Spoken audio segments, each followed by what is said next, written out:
Hello friends, బాగున్నారు అందరూ? Welcome to Madhu వంటలు. ఇవాళ రాగి ముద్ద ఎలా చేయాలో చూద్దాము. ఇలా చేయండి, చాలా బాగుంటుంది. ఇందులోకి ఇవాళ నేను బ్రేక్ఫాస్ట్ ఇలా ప్రిపేర్ చేశాను. ఇవాళ రాగి సంగటి చేద్దాము. ఒక కప్పు రాగి పిండి తీసుకున్నాను. కప్పున్నర నీళ్ళు వేయాలి. ఒక అరకప్పు ఏంటంటే కొంచెం పిండి కలుపుకోవాలి.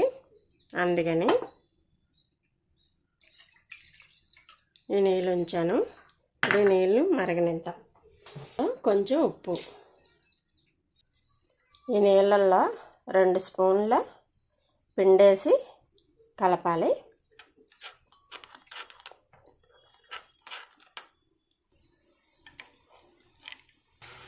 నీళ్ళు మరుగుతున్నప్పుడు ఇప్పుడు కలుపుకున్నాం కదా, ఈ పిండి ఇందులో వేసేసుకోవాలి.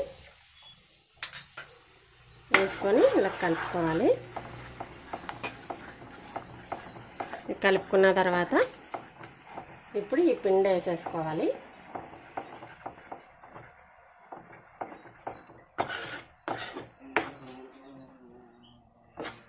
వేసుకొని మీడియం ఫ్లేమ్లో పెట్టి కొంచెం ఉడకనివ్వాలి.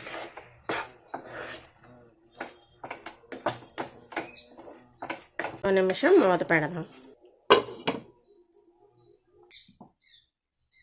ఇందులో 2 స్పూన్ల నెయ్యి వేద్దాం. నెయ్యి వేస్తే అంటుకోకుండా చక్కగా ముద్దలాగా వస్తుంది అన్నమాట.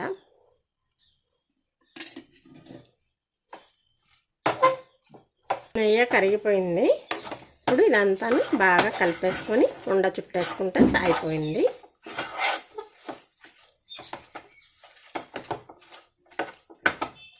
ఆరోగ్యానికి కూడా చాలా మంచిది. పాతకాలంలో ఎక్కువ ఇదే తినేవారంట. మళ్ళీ ఇప్పుడు చాలామంది తింటున్నారు కూడాను. ఇది ఉండ చుట్టేసుకుందాం. చేతికి ఇలా నెయ్యి రాసుకొని ఇప్పుడు ఉండలు చుట్టేసుకుంటే సరిపోతుంది. రాగి ముద్ద రెడీ అయిపోయింది. ఇందులోనే ఏ కూరన్నా వేసుకొని తినచ్చు, చాలా బాగుంటుంది. ఇందులోకి నేను చికెన్ గోంగూర కర్రీ పెడుతున్నాను. ఇది బ్రేక్ఫాస్ట్కి అన్నమాట. ఇవాళ బ్రేక్ఫాస్ట్ ఇలా ప్రిపేర్ చేశాను. ఇలా చేసి చూడండి, చాలా బాగుంటుంది. ఈ వీడియో కనుక మీకు నచ్చితే కనుక లైక్ చేయండి, షేర్ చేయండి, సబ్స్క్రైబ్ చేయండి. ఇందు మీద కొంచెం నెయ్యి ఇలా వేసేసుకోవాలి. ఎలా ఉందో చేసి కామెంట్ చేయండి. Thank you.